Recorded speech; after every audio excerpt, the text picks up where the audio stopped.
بسم الله الرحمن الرحيم. ألف لام را. كتاب أحكمت آياته ثم فصلت من لدن حكيم خبير. ألا تعبدوا إلا الله إنني لكم منه نذير وبشير. وأن استغفروا ربكم ثم توبوا إليه يمتعكم متاعا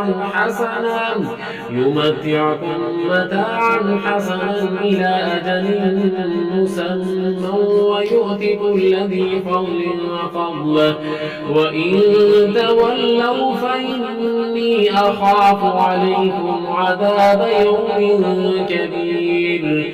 إلى الله مرجعكم وهو على كل شيء قدير. ألا إنه